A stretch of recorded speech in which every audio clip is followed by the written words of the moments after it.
Hey there, it's good to see you on my side of the mountain. I'm Kris of Kris's Over the Mountain Crochet and Crafts, where crafting, using what you have on hand, is always essential. And today you're here to learn about the turkey tail sweater. Isn't this adorable? I'll teach you all the details on how to make the basic sweater. Appliques will be on another video, but make sure you hit the like and subscribe button. I want to be able to show you more videos, and absolutely don't check out early, because you're going to want to stay to the end so that you know how to make this extremely adorable, cute faux pleated skirt for your little girl, just to go with that turkey tail sweater. So let's get to it. I'll see you later.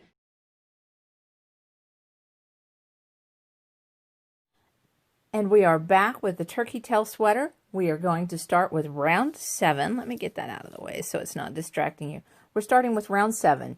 You hopefully have made the yoke up through round 7, and we want to look at round 8. First, let me go over the lace details. This is front 1, shoulder 1, back, front shoulder 2, and front 2. But now when you turn and come back, this will be, and this is the beginning of round 8, this will be front 1, shoulder 1, back, shoulder 2, front 2. So depending on which direction you go, depends on whether it's front 1, shoulder 1. You get the idea. Now, we're working on an 18 to 24 month. It has 7 rounds.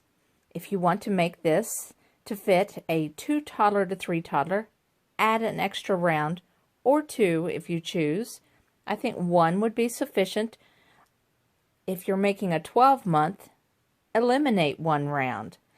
And then we will get to the armhole chains in just a moment, but I want to execute round 8 for you because round 8 has the armhole chains, and it also has the chain 3 at the end of the row. These are not rounds. I apologize for saying rounds. These are rows we are working with. At the end of row 8, you will have a chain 3 that will carry over to create round 1 of the bodice section, and then I will talk about the shell sequence section. So 2 toddler to 3 toddler, add 1 more row of the yoke. 12 month, take away a row on the yoke. Now don't forget, at the end of the video I will be talking about how to make the adorable little faux pleated skirt. I'll get to that in a minute. But anyway, so we're at round 8. Let me get close to the camera here so you can see. We're at round 8. Right here is the cross stitch. This is where we will do the lace detail at the shoulder area. Isn't that pretty? You've hopefully already done that. So we execute a double crochet in this first stitch of the cross stitch. We execute a double crochet. Now we're going to skip this double crochet and go into the chain 1 space, cross back in front of that double crochet, and put a double crochet stitch right in that double crochet stitch that we missed, and there you have a cross stitch. Now I'm going to chain 1. Now instead of putting a V right here, I'm going to put a double crochet, just 1 double crochet. There you go. Now we're going to chain 5 for the underarm chain. 1. Now if you're doing 2 toddler to 3 toddler, chain 7. If you're doing a 12 month, you can take away 1 chain, but it's not really necessary. If you have a chubby 12 month, I would leave those 5 chains in there. But then you do the exact same thing. You come across to this second V, you skip all these shoulder stitches right here, come across to this V and execute, whoops, missed my wrap. I didn't wrap. Yarn over, create a double crochet. Now we need to do the lace detail in opposite manner. So we chain 1 first, skip the chain 1 space, hit that double crochet. I'm going to go kind of fast because you should already be executing these in the pattern. And then cross back and double crochet in that chain 1. All right, so let me get a little bit of speed going here. Just double crochet and I'll meet you at the other armhole.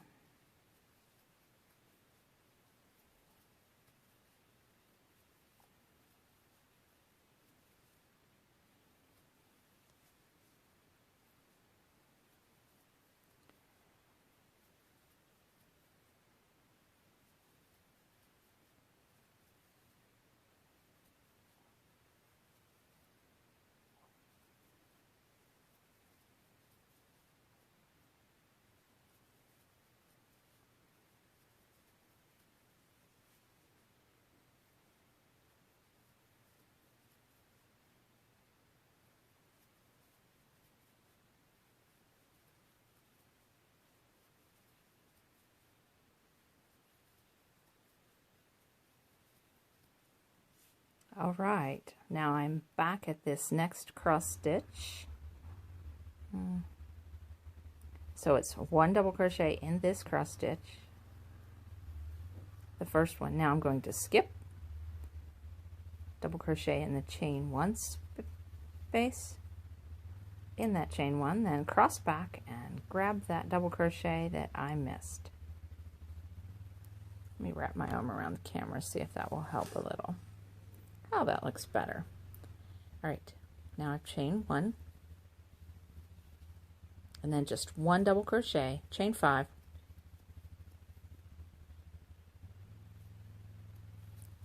skip all of the shoulder chains and come across and double crochet in this V. Execute your chain 1, then a double crochet in this double crochet that you skipped that chain 1 space just as before. Now cross back and double crochet in that chain 1 space.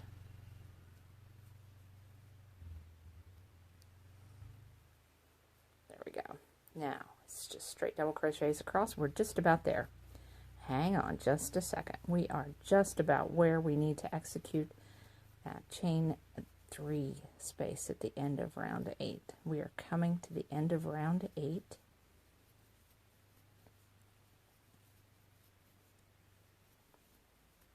All right, let me stop and show you this tip.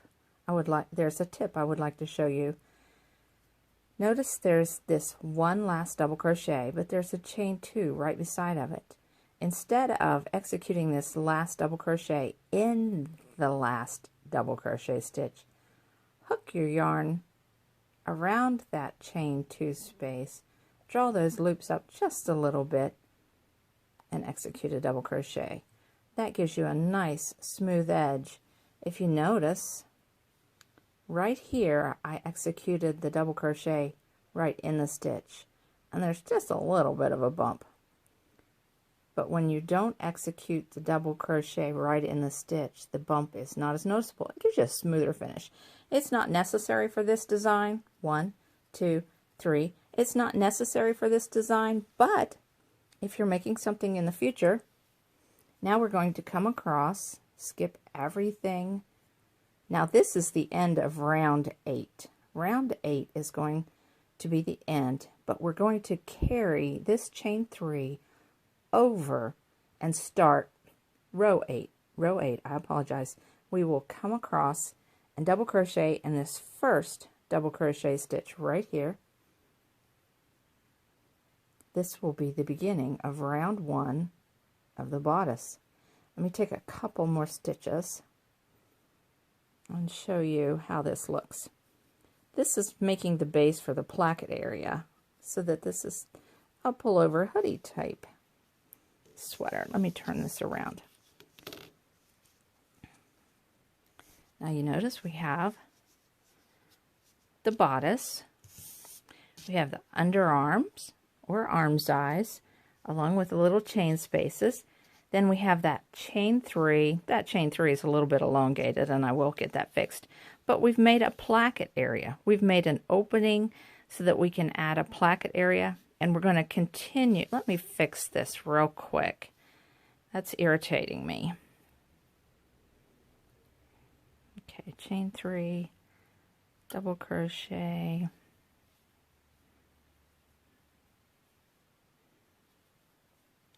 This is the beginning of round 1. And I want you to see the placket area. There we go. So you've seen the bodice. Now this is the placket area. Right here, put a stitch marker in the first stitch of round 1. This is the beginning of round 1. You're going to double crochet all the way around, executing double crochets in each stitch, in each chain, all the way around the back. Again, each stitch and each chain all the way around. You get to the chain 3 portion, a double crochet stitch, because you're holding the work this direction. then you come across, and your first double crochet after you've gone all the way around will be the first double crochet of round two of the bodice will be right here. So move your stitch marker, and then you go around and around as many times as the pattern states, and then you need to execute the shell sequence. The shell sequence is easy. It doesn't I have another sweater that I'm working on. It'll be a little snowman sweater. See all the little snowballs on the bottom? It's so cute. Anyway, so you can see here we've executed 1, 2, 3, 4, 5, 6 rounds of double crochet. This is a larger size sweater. 6 rounds of double crochet. Now, this is where the beginning is right here is the beginning. So when you get to your round 6, you put a marker in the middle of the underarm. You put a marker right here, and when you get to this portion, you double crochet. If you can see, let me pull this up close. You've got 1, 2, 3 double crochets. Now you're going to reduce in size on the stitch. This is a half double crochet, and this is a single crochet. This single crochet is the first stitch of the shell sequence. Now the shell sequence is easy. You're laying a base round for the shell sequence. So you put a marker right here in this single crochet. Then you skip a little space and you execute a shell. Then you skip a space and you execute a single crochet. You don't have to be number crazy here. You're just skipping a space. You're laying a basic round. So it's shell, single crochet, shell, single crochet. You do that all the way around, all the way around the sweater until you get back to this single crochet that you marked. But the last stitch before that single crochet should be a shell. So make sure that it's a shell, and then you join right here at this single crochet, and then this is the second. This will be the beginning of the second round. The next round will start with a beginning shell. A beginning shell has 1, 2, 3 chains, then 1, 2, 3, 4. That's 1, 2, 3, 4 double crochets. There you go. See, there's the 4 double crochets. There's the chain 3. That's the beginning shell. Then you put your single crochet in the top of the next shell. Then it's a shell in the next single crochet. Then it's a single crochet in the top of the next shell, and you just go around. Now let's talk about the shell sequence a little bit on how to make sure you have that gauged right on the sweater. If you have skipped too many space, or skipped too wide of a space, your sweater will be drawn in. So just take out that base row and start over and skip a smaller space. Skip a smaller space. Now, if you wanted this sweater to be flared out at the bottom, you could skip as many spaces as you want. You could make this a little bit of a ruffle if you wanted by placing stitches closer together and skipping very small spaces. It's really not that hard. It's getting this first round of shells finished. Let's talk about the placket area for a minute. I want to show you that after, remember the placket that was open? Well, the next step is you will attach the yarn and you will single crochet up. This design will not have a hood. It'll just have a collar up and around the neckline.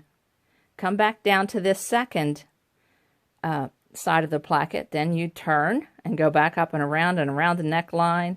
Turn, go back up and around the neckline, and following the pattern and doing the stitches. You don't have to do this lace stitch.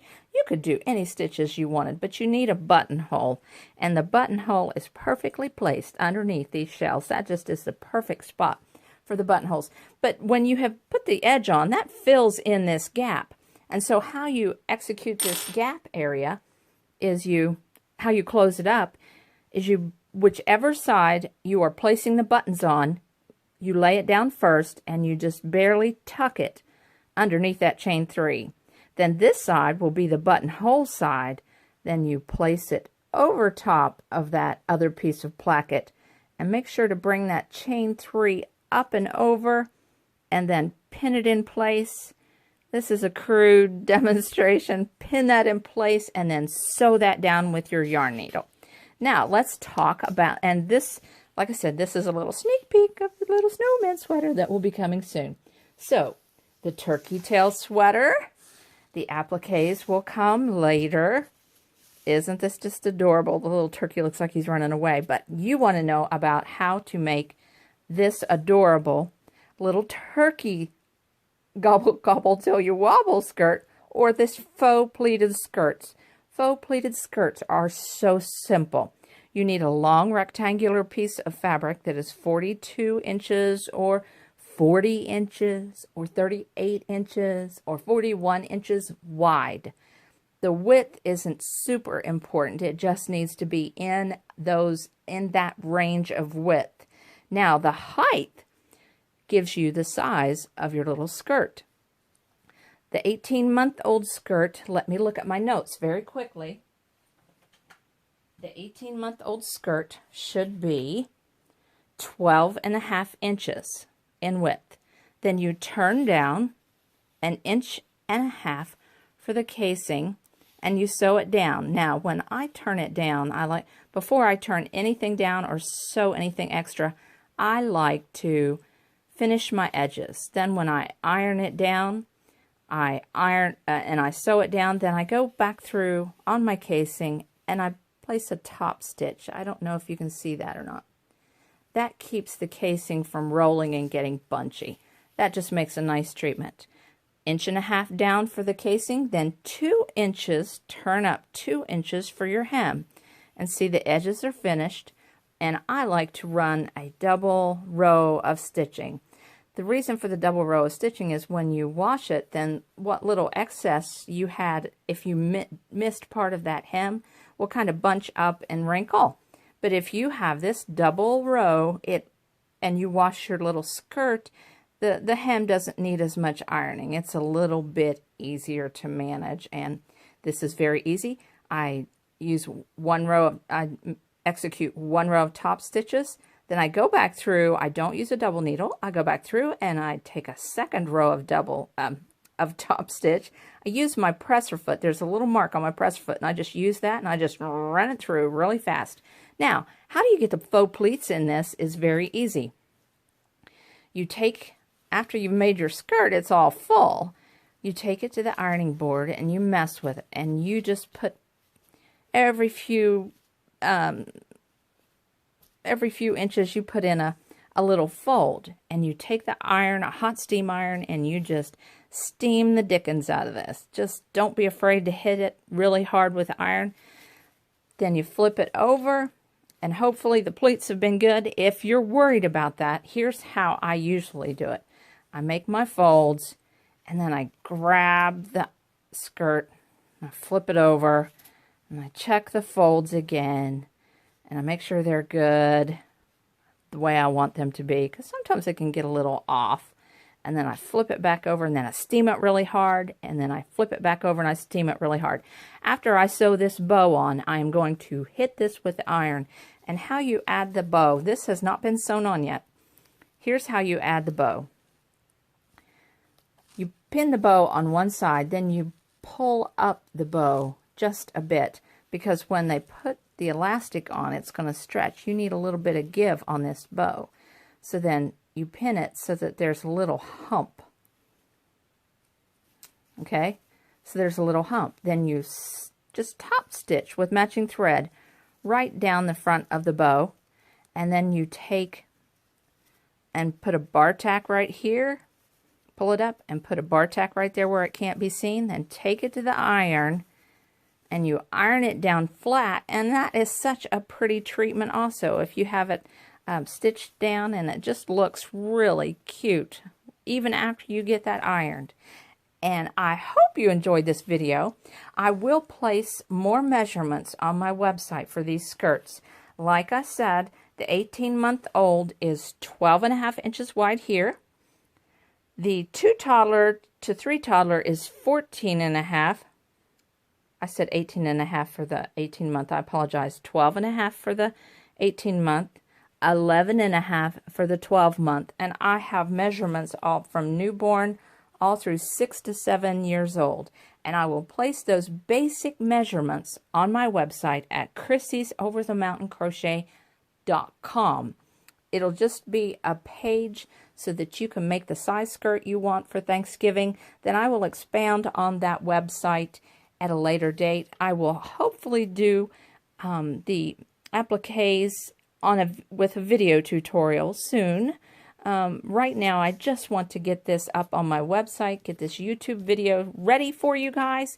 Hey, subscribe to my channel so that I know that there's a reason for me to keep producing these videos. I do like to share what God has blessed, what knowledge the Lord has blessed me with. He has just increased my sewing knowledge and ability over the years. I just feel so blessed, and I want to pass that on. If you're not a member of my Facebook group, Krissy's Over the Mountain Crochet and Crafts.com, please join. I'd love to have you. Love to have you. If you haven't liked my Facebook business page, Krissy's Over the Mountain Crochet, please like that page. And remember, you can purchase. I'll put links on how to grab the pattern for the turkey tail sweater down below. I'll put links to my website down below. I will hope, if I have time, I will put a timeline down below. But if you make a turkey tail skirt, a turkey tail sweater, or you make a little faux pleated skirt, please let me know. I love pictures. I love it when you come in the Facebook group and show me pictures. I just love that. Well, it was good to chat with you. I hope you enjoyed the video, and hopefully you'll see more of these at another time. Bye.